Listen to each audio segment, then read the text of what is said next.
نحمدہ ونصلی علی رسولہ الکریم اما بعد بسم اللہ الرحمن الرحیم اللہم صلی علی محمد وعلی آل محمد وبارک وسلم رب اشرح لی صدری ویسر لی امری واحلل عقدۃ من لسانی یفقہوا قولی واجعل لی وزیرا من اہلی آمین یا رب العالمین۔ عزیز طلباء و طالبات، محترم حضرات و خواتین، السلام علیکم ورحمۃ اللہ وبرکاتہ۔ امید آپ خیر عافیت سے ہوں گے۔ ہماری دعا ہے کہ آپ جہاں کہیں بھی ہوں، اللہ تعالیٰ اپنے حفظ و امان میں آپ سب کو ہم سب کو رکھے۔ مطالعہ قرآن حکیم برائے طلباء و طالبات حصہ دوم یعنی پارٹ 2 کا آن لائن کورس کا سلسلہ تقریباً اپنے اختتام کے قریب ہے، اور آج لیسن پلان کے مطابق ہمارا لیسن نمبر ہے 58 یعنی 58، اور آج انشاءاللہ تعالی ہم سورۃ الغاشیہ کا مطالعہ کریں گے۔ سورۃ الغاشیہ کا شان نزول، اس کا تعارف، ربط صورت، اس کا تلاوت کا اہتمام، ترجمہ، تشریح اور علم و عمل کی باتیں، سب باتیں انشاءاللہ آج کی نشست میں مکمل کریں گے۔ اور صفحات جو کتاب کے آپ کے پاس ہیں وہ 203 اور 204، بک 2 پیج نمبر 203 اور 204 اس وقت آپ کے سامنے ہیں۔ تو آج ہمارا لیسن نمبر ہے 58 اور سورۃ الغاشیہ کا انشاءاللہ آج ہم مطالعہ کریں گے۔ حسب معمول سب سے پہلے مقاصد مطالعہ آپ کی خدمت میں پیش کرتے ہیں، کن کن باتوں پر گفتگو ہوگی۔ چند باتیں ان میں سے مقاصد مطالعہ کے ذیل میں۔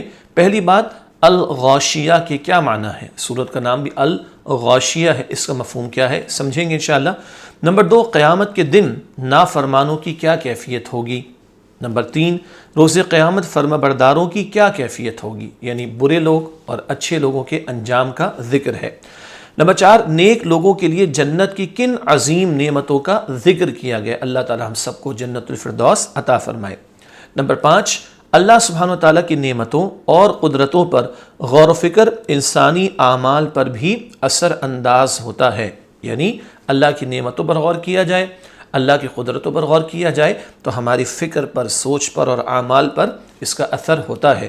مثلا نمبر 1، اونٹ پر غور و فکر کا کیا نتیجہ نکلنا چاہیے، ذکر آئے گا۔ نمبر 2، آسمان پر غور و فکر کا کیا نتیجہ نکلنا چاہیے۔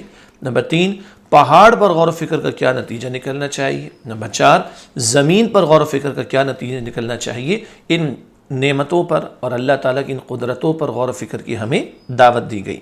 چھٹا نقطہ مقاصد مطالعہ کے ذیل میں، آپ صلی اللہ علیہ وسلم کو نصیحت فرمانے کے بارے میں کیا تلقین کی گئی ہے۔ نصیحت کا بیان سورہ اعلیٰ میں بھی تھا، پچھلی سورت، اور سورہ غاشیہ میں بھی آئے گا۔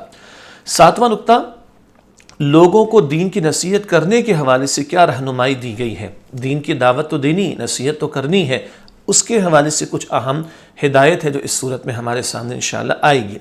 آٹھواں نقطہ ہے مقاصد مطالعہ میں، نصیحت سے منہ موڑنے والوں اور کفر کرنے والوں کا کیا انجام ہوگا۔ اور نواں اور آخری نقطہ ہے، قیامت کے دن حساب کے بارے میں کیا فرمایا گیا ہے۔ اللہ تعالی ہم سب کے حساب کو آسان فرمائے۔ یہ بہت ساری باتیں جو سورہ غاشیہ کے مطالعے میں انشاءاللہ ہم سمجھیں گے۔ اب چلتے ہیں ربط صورت کی طرف۔ سورۃ الاعلیٰ گزشتہ صورت اور آج سورۃ الغاشیہ، ان کا آپس کا ربط اور تعلق۔ سورۃ الاعلیٰ کے آخر میں اچھے اور برے انجام کا ذکر کرنے کے بعد فرمایا ہے کہ آخرت ہر اعتبار سے بہتر اور ہمیشہ رہنے والی ہے۔ یہ موضوع سورۃ الاعلیٰ میں تھا۔ سورۃ الغاشیہ میں بدکاروں کی سزا یعنی برے لوگوں کی سزا اور نیک لوگوں کی جزا یعنی ان کا عمدہ انجام، اس کا ذکر کیا گیا ہے۔ مزید ربط یہ ہے کہ سورۃ الاعلیٰ کی طرح اس صورت میں بھی لوگوں کو یاد دہانی اور نصیحت فرمانے کی تلقین آپ صلی اللہ علیہ وآلہ وسلم کو دی گئی ہیں، یعنی سورہ اعلیٰ میں بھی نصیحت کرنے کی تلقین تھی اور سورہ غاشیہ میں بھی آپ کو تلقین کی گئی ہے۔ علاوہ ازیں کا مطلب فردر مور، یعنی اس کے علاوہ مزید، اور یہ علاوہ ازیں کا ترجمہ ہے۔ علاوہ ازیں سورۃ الاعلیٰ میں جہنم کی آگ کو النار الکبریٰ، سب سے بڑی آگ کہا گیا۔ اس صورت میں جہنم کے عذاب کو العذاب الاکبر، سب سے بڑا عذاب کہا گیا ہے۔ یہ ہے جو ان دونوں صورتوں کا آپس کا ربط، مضامین ایک جیسے ہمارے سامنے آ رہے ہیں۔ اس کے بعد شان نزول اور تعارف سورۃ الغاشیہ کے حوالے سے، یہ صورت نبی کریم صلی اللہ علیہ وآلہ وسلم پر مکی زندگی کے درمیانی دور میں نازل ہوئی۔ رسول اللہ صلی اللہ علیہ وآلہ وسلم نماز جمعہ اور عیدین کی پہلی رکعت میں سورۃ الاعلیٰ اور دوسری رکعت میں سورۃ الغاشیہ تلاوت فرماتے تھے۔ صحیح مسلم شریف کی یہ روایت ہے، اور سورۃ الاعلیٰ میں بھی اس حدیث کا تذکرہ ہوا تھا۔ تو جمعے کی پہلی رکعت اور عید کی نماز کی پہلی رکعت میں سورۃ الاعلیٰ اور دوسری رکعت میں سورۃ الغاشیہ اللہ کے رسول علیہ السلام تلاوت فرماتے تھے۔ غاشیہ قیامت کا ایک نام ہے، یہ بات واضح ہو گئی۔ الغاشیہ سورت کا نام، غاشیہ قیامت کا ایک نام ہے۔ اس سورت کی ابتدا میں اللہ سبحانہ وتعالی نے قیامت کا ذکر فرمایا ہے۔ اس دن کافر و بدکار لوگ اپنی بداعمالیوں اور اس کے نتائج کو دیکھ کر خوف زدہ ہوں گے، جبکہ اللہ سبحانہ وتعالی کے فرما بردار جنت کی نعمتوں میں ہوں گے۔ اللہ تعالیٰ انہی لوگوں میں ہم سب کو شامل فرمائے۔ تو برے لوگوں کا برا انجام اور نیک لوگوں کا عمدہ انجام۔ پھر اللہ سبحانہ وتعالی کی قدرت کی بے شمار نشانیوں میں سے 4 نشانیوں یعنی اونٹ، آسمان، پہاڑ اور زمین کا ذکر کر کے ان پر غور و فکر کی دعوت دی گئی ہے۔ اس کے علاوہ حضور اکرم صلی اللہ علیہ وآلہ وسلم کے ذریعے دین کی دعوت دینے والوں کو یہ بات سمجھائی گئی کہ ان کا کام حق کو پہنچانا ہے، منوانا نہیں۔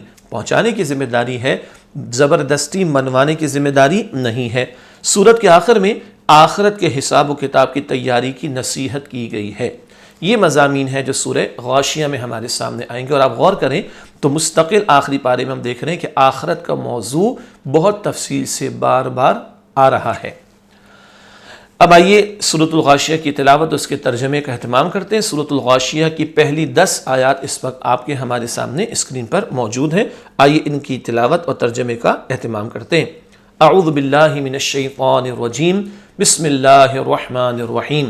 هل اتاک حدیث الغاشیہ، کیا آپ کے پاس چھا جانے والی قیامت کی خبر پہنچی ہے؟ وجوہ یومئذ خاشعہ، کئی چہرے اس دن ذلیل ہوں گے۔ عاملۃ، محنت کرنے والے، ناصبہ، اور مشقت اٹھانے والے ہوں گے۔ تصلی نارا حامیہ، وہ بھڑکتی ہوئی آگ میں داخل ہوں گے۔ تسقی من عین آنیہ، انہیں کھولتے ہوئے چشمے سے پانی پلایا جائے گا۔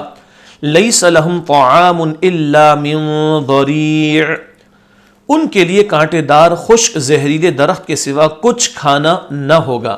لا یسمن، نہ یہ کھانا موٹا کرے گا، ولا یغنی من جوع، اور نہ ہی بھوک ختم کرے گا۔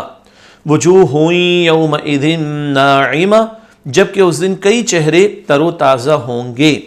لسعیہا راضیہ، اپنی نیک کوششوں کی وجہ سے خوش ہوں گے۔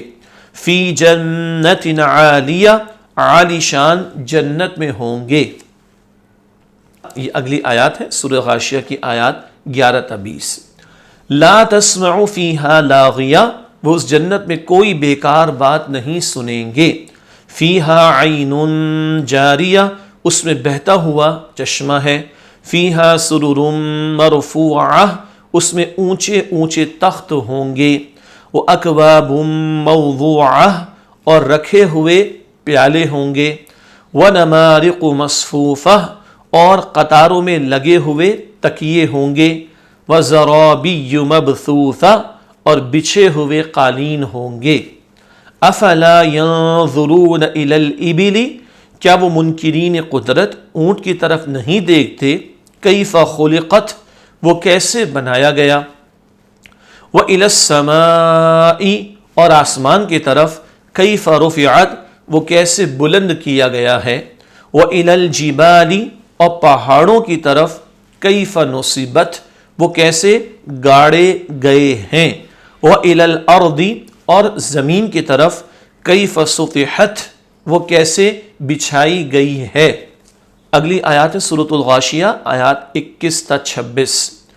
فذکر، تو آپ صلی اللہ علیہ وآلہ وسلم نصیحت فرماتے رہیں۔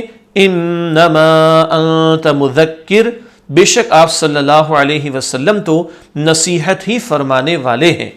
لست علیہم بمسیطر، آپ صلی اللہ علیہ وسلم ان پر جبر کرنے والے نہیں ہیں۔ الا من تولی، مگر جس نے منہ موڑا، وکفر، اور کفر کیا۔ فیعذبہ اللہ العذاب الاکبر، تو اللہ اسے بڑا سخت عذاب دے گا۔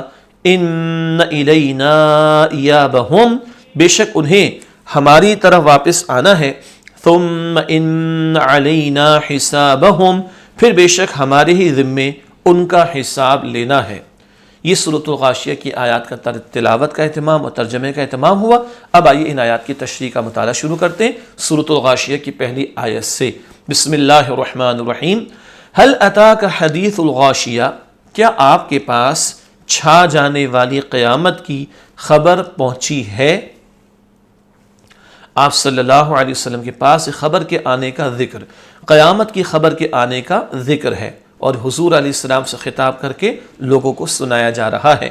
غاشیہ کے معنی ڈھانک لینے والی، چھپا لینے والی، چھا جانے والی یعنی قیامت۔ تو الغاشیہ قیامت کا نام ہے جو ڈھانپ لے گی، چھپا لے گی، چھا جائے گی۔ آیت نمبر 2، وجوہ یومئذ خاشعہ، کئی چہرے اس دن ذلیل ہوں گے۔ کچھ لوگوں کے چہروں کا ذلیل یعنی جھکا ہونا، یہاں ذلیل عربی میں ہے جھک جانے کے معنی میں۔ اس دن نافرمانوں کے چہرے ذلیل یعنی جھکے ہوئے ہوں گے، شرمندہ ہوں گے، اور ندامت ان کو ہوگی، افسوس ان کو ہوگا، نگاہیں جھکی ہوئی ہوں گی، ذلت اور رسوائی ان کا مقدر بن جائے گی۔ آیت نمبر 3، عاملۃ ناصبہ، محنت کرنے والے اور مشقت اٹھانے والے ہوں گے۔ ان لوگوں کی محنت و مشقت اٹھانے کا ذکر، ان لوگوں نے دنیا کی خاطر محنت و مشقت اٹھائی ہوگی، دنیا میں خوب محنتیں کی، بڑی مشقتیں اٹھائیں، مگر مزے بھی اڑائے تو بس دنیا کی حد تک، آخرت کو بھلا دیا تو کل ذلت اور رسوائی ہوگی، افسوس اور ندامت کا معاملہ ہوگا، اور ان کے چہرے جھکے ہوئے ہوں گے ذلت کے مارے قیامت کے دن۔ آیت نمبر 4، تسلا نارا حامیہ، وہ بھڑکتی ہوئی آگ میں داخل ہوں گے۔ قیامت کے دن دنیا کی خاطر محنت کرنے والوں کا انجام بھڑکتی ہوئی آگ میں جھونکے جائیں گے، اور وہاں جھلس رہے ہوں گے اور آگ کی شدت کے عذاب میں مبتلا ہوں گے۔ اللہ تعالی ہم سب کو جہنم کے عذاب سے محفوظ فرمائے۔ آیت نمبر 5، تسقی من عین آنیہ، انہیں کھولتے ہوئے چشمے سے پانی پلایا جائے گا۔ جہنم کے عذاب کا بیان ہے، منکرین کو جہنم میں کھولتے ہوئے پانی کے چشمے سے پلایا جائے گا۔ منکرین انکار کرنے والے، جہنم میں کھولتے ہوئے پانی کا چشمہ ہوگا، اس سے شدید گرم کھولتا پانی ان جہنم والوں کو پلایا جائے گا۔ استغفر اللہ۔ آیت نمبر 6، لیس لہم طعام الا من ضریع، ان کے لیے کانٹے دار خشک زہریلے درخت کے سوا کچھ کھانا نہ ہوگا۔ جہنم کے عذاب کا مزید بیان، کوئی کھانا نہ ہوگا سوائے کانٹوں اور جھاڑیوں کے۔ استغفر اللہ، کانٹے ہوں گے، جھاڑیاں ہوں گی کانٹے دار، وہ کھانے کو ملیں گی، اٹکیں گی تو اتارنے کے لیے کھولتا پانی ہوگا، شدید گرم کھولتا پانی ہوگا۔ استغفر اللہ، یہ جہنم کے عذاب کا ذکر ہے۔ آیت نمبر 7، لا یسمن ولا یغنی من جوع، نہ یہ کھانا موٹا کرے گا اور نہ ہی بھوک ختم کرے گا۔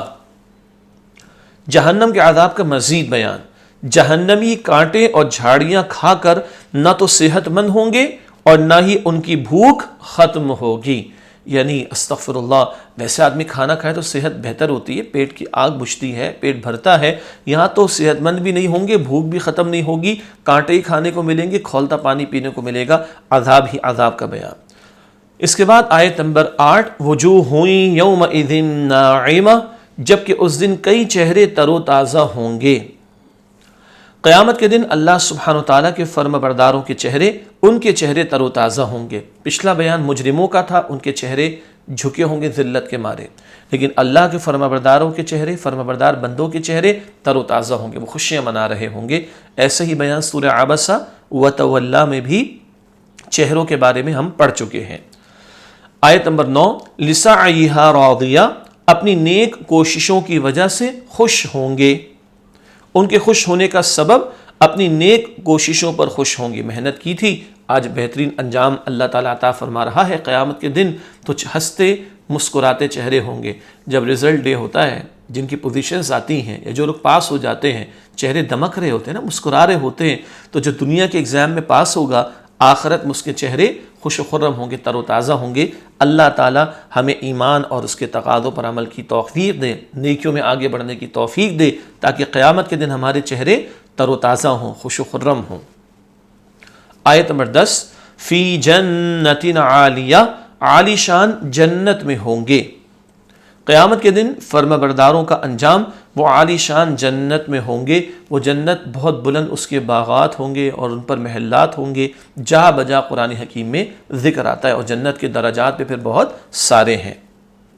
آیت نمبر 11، لا تسمع فیہا لاغیہ، وہ اس جنت میں کوئی بیکار بات نہیں سنیں گے۔ جنت کی نعمت کا بیان، پہلی بات آ رہی ہے، اہل جنت وہاں کوئی بیکار بات نہیں سنیں گے، بڑا پاکیزہ ماحول ہوگا، صاف ستھرا ماحول ہوگا۔ یہ تو دنیا میں ہے کہ بے حیائی کی باتیں، فحش و عریانی کی باتیں بھی چل رہی ہیں، آدمی برا نہیں کہتا لیکن بری باتیں سنتا رہتا ہے، دیکھتا رہتا ہے۔ ایسے سارے نیگیٹو جو ایلیمنٹس ہیں یا منفی غلط جذبات، اعمال، باتیں ہیں، ان سب سے بالکل پاک اور صاف ستھرا ماحول جنت میں ہوگا۔ تو جنت والے وہاں کوئی بیکار بات نہیں سنیں گے۔ آیت نمبر 12، فیہا عین جاریہ، اس میں بہتا ہوا چشمہ ہے۔ جنت کی نعمت کا مزید بیان، دوسری بات، جنت میں بہتے ہوئے چشمے ہوں گے، اور ہم اور بھی پڑھیں گے بعد میں انشاءاللہ تعالیٰ کہ ان چشموں کے اندر جو مشروب ہوگا اس کے فلیورز بھی ڈیفرنٹ ہوں گے۔ جی ہاں، اللہ نے بہت کو جنت میں تیار کیا ہے، یہاں بہتے ہوئے چشمے کا ذکر آیا۔ آیت نمبر 13، فیہا سرر مرفوعہ، اس میں اونچے اونچے تخت ہوں گے۔ جنت کی نعمت کا مزید بیان، تیسری بات کیا آ رہی ہے اس مقام پر، جنت میں اونچے اونچے تخت ہوں گے۔ پہلے جو بادشاہ ہوتے تھے وہ تخت پر بیٹھتے تھے نا، تخت بادشاہت، یعنی بادشاہ سلامت اونچے مقام پر بیٹھتے تھے، ایسے ہی تھا نا۔ ہر جنتی جنت میں بادشاہ ہوگا، اور تخت یہ دنیا کی لکڑی کے تخت نہیں ہوں گے، وہ جنت کے تخت ہوں گے جن کا تصور بھی ہم نہیں کر سکتے۔ تو وہ بلند مقام پر بیٹھے ہوں گے، اونچے اونچے ان کے تخت ہوں گے جنت میں۔ آیت نمبر 14، وَأَكْوَابٌ مَوْضُوعَةٌ، اور رکھے ہوئے پیالے ہوں گے۔ جنت کی نعمت کا مزید بیان، جام یعنی پیالے، گلاس رکھے ہوں گے، سجے ہوئے ہوں گے، آرام سے آدمی پی سکے گا، کوئی کمی کا معاملہ نہیں ہوگا، کوئی آرڈر پلیس کرنے کا مسئلہ نہیں ہوگا، سب کچھ سامنے دستیاب ہوگا، اویلیبل ہوگا۔ تو جام ہوں گے جس میں مختلف مشروب وہ پئیں گے، گلاس، پیالے وہ رکھے ہوئے سجے ہوئے بھی ہوں گے۔ آیت نمبر 15، وَنَمَارِقُ مَصْفُوفَةٌ، اور قطاروں میں لگے ہوئے تکیے ہوں گے۔ جنت کی نعمت کا مزید بیان، پانچواں نقطہ، تکیے قطار میں لگے ہوں گے۔ وہ گاؤ تکیے ہم سب جانتے ہیں نا، محفلیں سجتی ہیں، آدمی ٹیک لگا کے بیٹھتا ہے، کھانا پینا بھی چلتا ہے اور گفتگو بھی چلتی ہے، ریلیکس موڈ ہوتا ہے۔ وہ جنت کے تکیوں کا عالم کیا ہوگا ہم تصور بھی نہیں کر سکتے، اللہ نے کیا کچھ تیار کیا، کیا تصور کریں گے۔ لیکن تکیے بھی قطار میں لگے ہوں گے، محفلیں سجی ہوں گی۔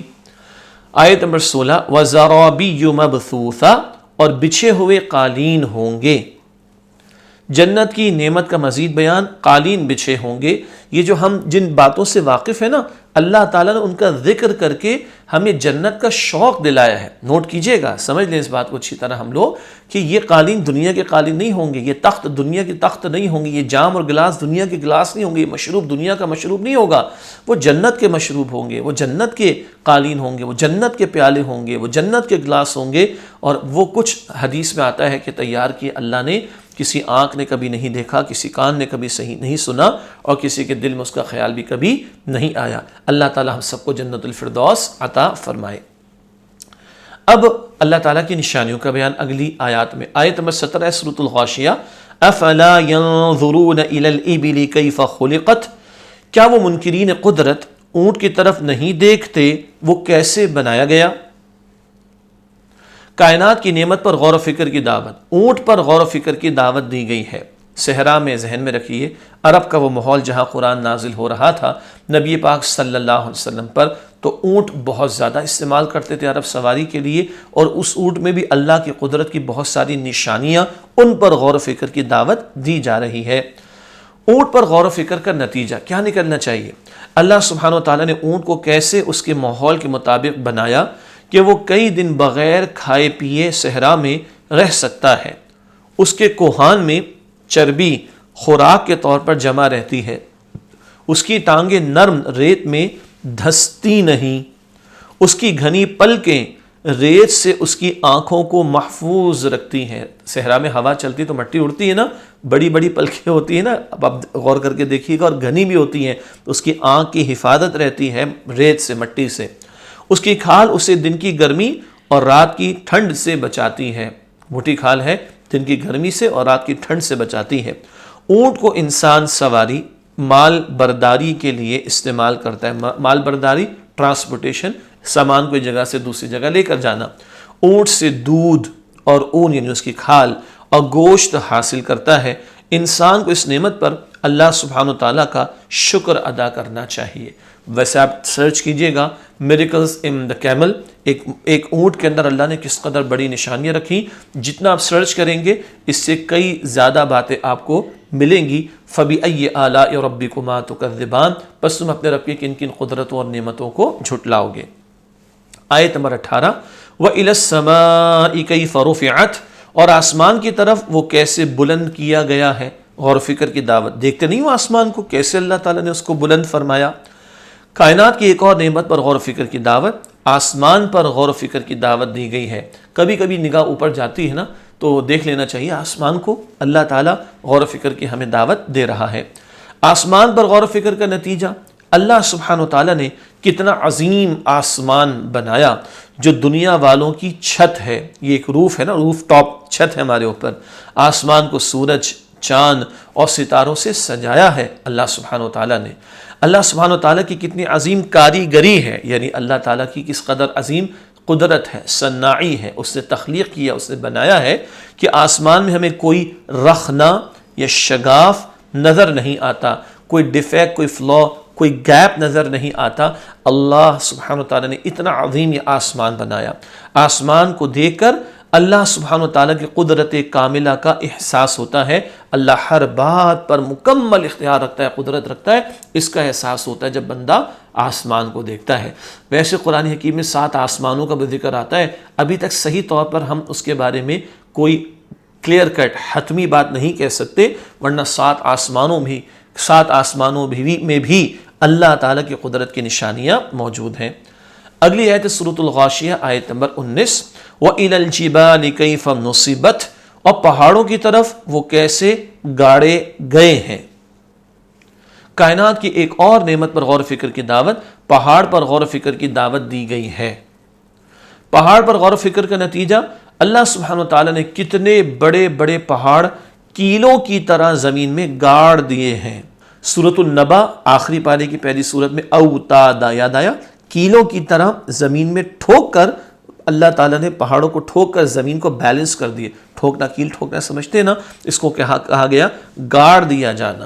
اللہ سبحانہ و تعالیٰ نے کتنے بڑے بڑے پہاڑ کیلوں کی طرح زمین میں گاڑ دیے ہیں، جو اپنی جگہ سے ہلتے نہیں ہیں اور زمین کی پلیٹوں کو تھامے ہوئے ہیں۔ زمین ڈس بیلنس نہیں ہو جاتی، اس کے بیلنس کو اللہ تعالیٰ نے پہاڑوں کو گاڑ کر بیلنس کیا ہوا ہے، زمین کو برقرار رکھا ہوا ہے، زمین کو متوازن کیے ہوئے ہیں، یعنی بیلنس کیے ہوئے ہیں، اور اسے لڑکنے سے بچاتے ہیں۔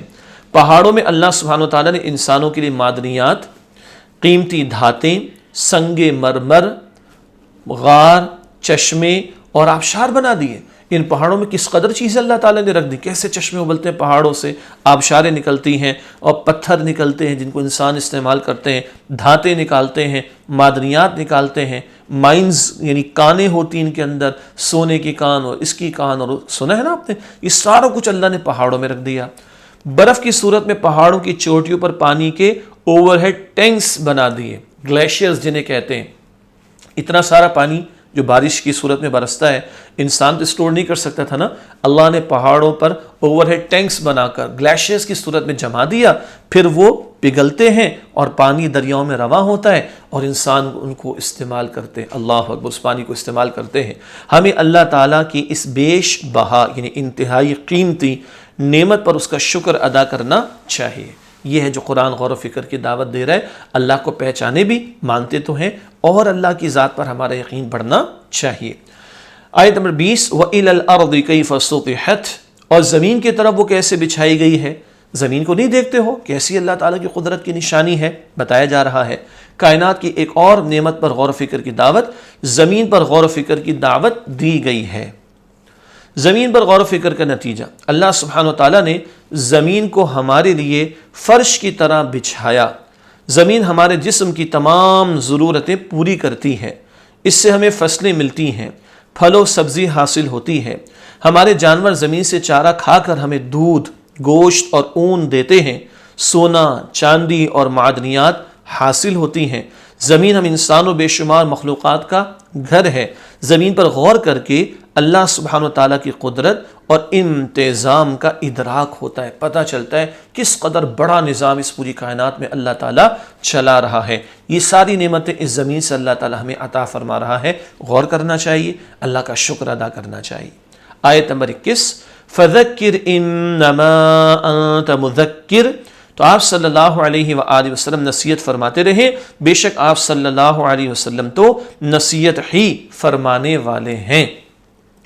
آپ صلی اللہ علیہ وسلم کا حکم، آپ صلی اللہ علیہ وسلم نصیحت کرتے رہے۔ آپ صلی اللہ علیہ وآلہ وسلم کی صفت کا بیان، کیا صفت ہے؟ آپ صلی اللہ علیہ وسلم تو نصیحت فرمانے والے ہیں۔ نصیحت کا ذکر سورہ اعلیٰ میں بھی تھا، نصیحت کا ذکر سورہ غاشیہ میں بھی آیا۔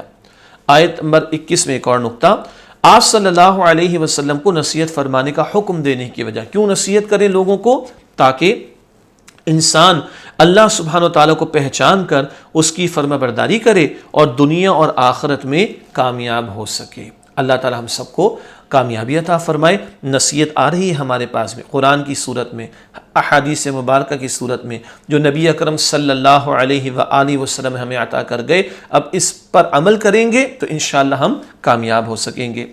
آیت نمبر 22، لست علیہم مسیطر، آپ صلی اللہ علیہ وآلہ وسلم ان پر جبر کرنے والے نہیں ہیں، یعنی زبردستی منوانا یہ آپ کی ذمہ داری نہیں ہے۔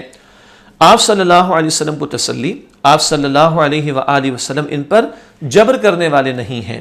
جبر کرنے والے نہیں سے مراد آپ صلی اللہ علیہ وآلہ وسلم پر لوگوں تک دین پہنچانے کی ذمہ داری ہے، لیکن ان سے زبردستی منوانے کی ذمہ داری نہیں ہے۔ یہ رسولوں پر بھی ذمہ داری نہیں تھی، پہنچا دیں، لوگ نہیں مانے، لوگوں کا اپنا چوائس۔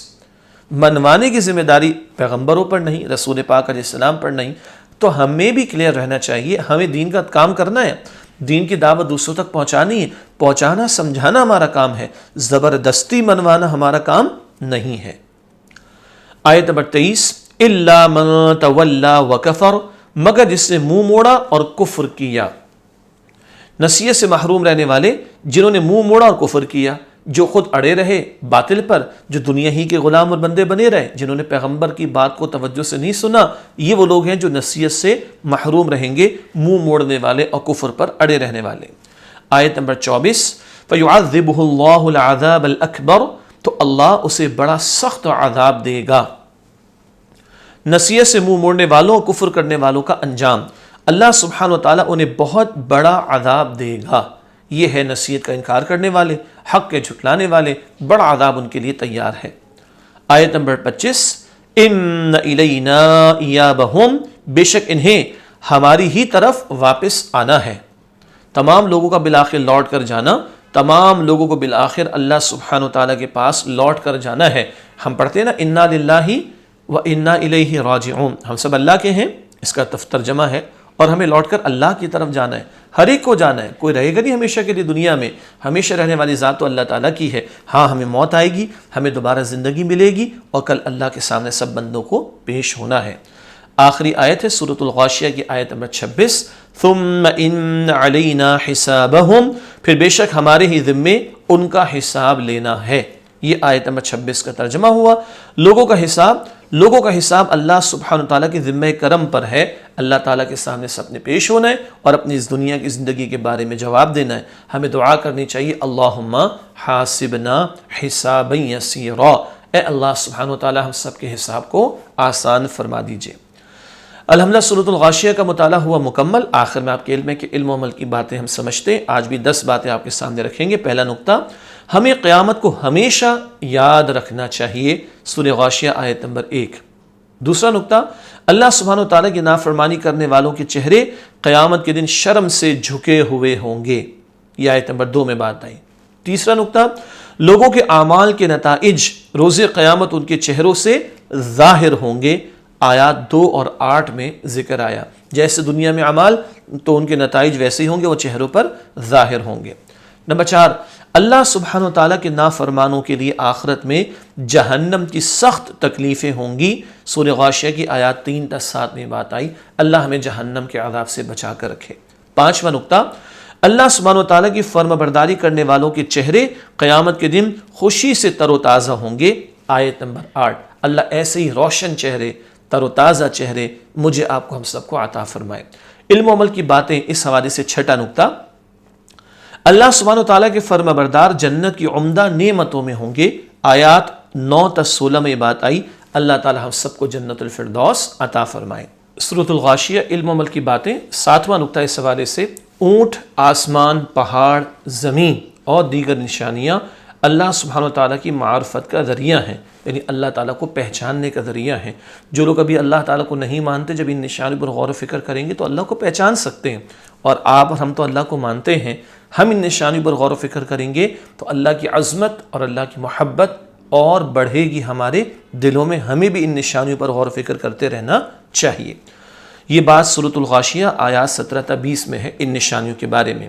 8واں نقطہ، حضور نبی کریم صلی اللہ علیہ وسلم کے دین کی دعوت دینا اب ہماری ذمہ داری ہے۔ آیت نمبر 21، ختم نبوت ہو گئی، اب اللہ کے بندوں تک اللہ کے پیغام کو پہنچانے کی ذمہ داری ہم مسلمانوں کے کاندھوں پر ہے۔ اللہ ہمیں اس کی توفیق عطا فرمائے۔ اس کے بعد 9واں نقطہ ہے، ہماری ذمہ داری دین کی دعوت دینا ہے، لوگوں سے زبردستی منوانا نہیں۔ پہنچانا، سمجھانا، بتانا ہمارا کام ہے، زبردستی منوانا یہ ہمارا کام نہیں ہے۔ آیت نمبر 22 سورہ غاشیہ میں یہ بات آئی۔ 10واں نقطہ ہے، علم و عمل کی باتیں کے حوالے سے، قیامت کے دن اللہ سبحانہ و تعالیٰ کے ہاں سب کا حساب ہوگا۔ آیات 25 تا 26، دعا کرتے رہنا چاہیے، اے اللہ ہم سب کے حساب کو آسان فرما۔ اسی کے ساتھ آج کی نشست کی تکمیل کا معاملہ ہوتا ہے۔ اللہ تعالیٰ سے دعا ہے کہ اللہ تعالیٰ ہم سب کی مغفرت فرمائے اور ہمیں قرآن عظیم سے ہمارے تعلق کو مزید مضبوط کرنے کی توفیق عطا فرمائے۔ انشاءاللہ اگلی نشست میں اگلی صورت کے ساتھ آپ سے ملاقات کریں گے، تب تک کے لیے اجازت۔ وآخر دعوانا ان الحمد للہ رب العالمین، والسلام علیکم ورحمۃ اللہ وبرکاتہ۔